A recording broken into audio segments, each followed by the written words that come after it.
Alright, I'm Mikey. Alright, yeah, check it.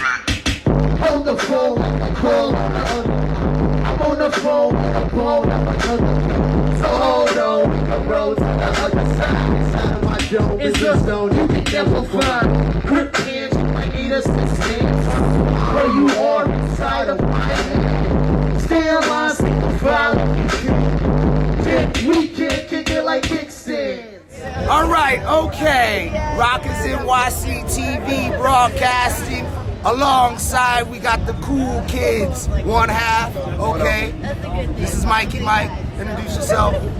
Mikey Rocks, one half of the cool kids, like he was saying. And we're out here in sunny Cali right now, getting burnt up by the desert heat and shit, but we're gonna live, man. We at Rock the Bells, man. I'm saying, let's do it. It's a good day, man. I got some questions for you. Okay. Who was the first style icon in your life? I would have to say my father.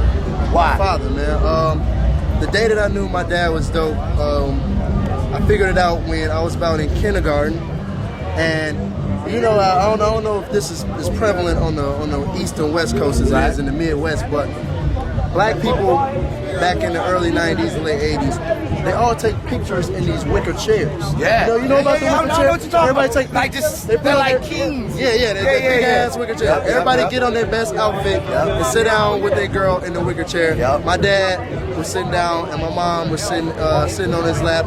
He was in the wicker chair. I was like, that dude looks cool. You know what I'm saying? I'm 5-6 years old, so I'm like, I want to look like that. You know, my dad was killing it. He was always a pretty fresh dude, man. I'm saying, all right. How important is the golden narrative, like EPMD, for instance? It's very important, man. You know, those are the foundations that what I'm doing is built upon. You know, so it's good to be able to kind of backtrack and trace back like what you're doing and where that comes from, and you're able to learn something from those who've come before you, of course. You know, so it's an honor to be able to do the same things they were doing, man. I'm just really excited and really anxious, and you know, just looking forward to what's to come. Yeah, no doubt. I got one more question. How easy was it for you to realize that you just wanted to be an individual and you didn't care what people said, like about tight pants or this, like, you know what I mean? Because we grow up in these environments that try to dictate norms to us, and it's up to us to be like, yo, well, this is who I am, and how, like. Well, it's all about, you know, once you figure out who you are and stuff, you can't allow outside influences to change that. You know what I mean? Because of course, like where I grew up at, like the way I dress and the way like some of my friends dress and stuff, like that shit is not acceptable. You know what I'm saying? Where we're from, like you get called all kinds of names. You know what I'm saying? Cats try to pop off fights with you and stuff while you at the parties or you in school. You know, cats ridicule and stuff. But if you just hold on to that individuality, after a while, motherfuckers can't say anything. You know? Like, all right, man, that's him. Nah, and then the next thing you know, they come around and they used to bag you. They used to clown you. The next thing you know, they rocking the same shit. Once their girlfriend started being like, I'm saying, yo, he's fly. Then he's like, yo, man, on the DL, where can I get, you know what I'm saying? That's how it is. Keep them hands going. Yo, mission complete for all those who don't know. Sayonara with their afros and old clothes. The concept of rockin' shows is so old. Just keep them off the wall like there's no ghost. Pull it together, this fair change and hobos. Cause if you got change in your pocket, then instantly the James start blocking. And then you show me to the stage. Yes, that's on request. All I need is a white kid English. Drop the beat, alright. I proceed to spit. Me and the beat start fights with the snares and kicks. Now it's a riot on the track. Reason why is cause I'm fire and I'm hired to do that. And I'm fire cause survivors in the wire. That was tired, brought back from the dead. How important is Chicago to what you do? Oh man, that's the home base, man. That's where it all began for me. South side or north? South side. Dude, yeah, that's where it all began for me, man. It's a place that has a lot of historic values, man, for hip hop. You know what I mean? It's been a place where a lot of our more innovative Chicago artists have been born out. It's true, man. You got Lupe's coming from out of there. You got Juice. You got Rhyme Fest, Kanye, of course.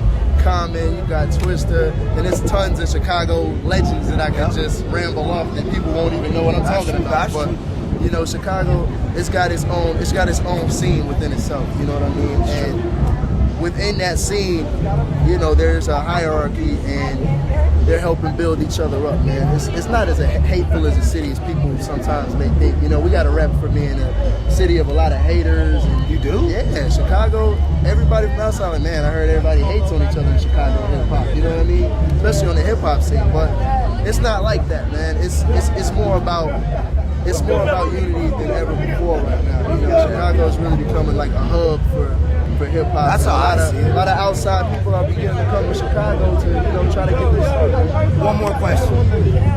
What age were you when you went to the DeSable Museum, if you ever went? And how did it touch you? Tell the world what the DeSable Museum is, basically. DeSable Museum, basically, this is a Chicago landmark. You know, this has been around in Chicago for years, decades, really. Decades. You know what I mean? And it's one of those places that if you're a kid growing up in Chicago, that you gotta visit at least once, man. And if you're a parent, you gotta expose your kids to that at least once, man. You know, it's just one of those places where you don't forget. I just want to say thank you to the cool kids. This is RockersNYC TV. Big up to Chicago, St. Alfred's, all the people that support us, all the skaters, no matter what color. Enjoy your lives, enjoy your breaths. Mikey, thank you, bro. Oh, man. All right, yo. Bless up. Thank you, man. Pick up the rockers, don't you throw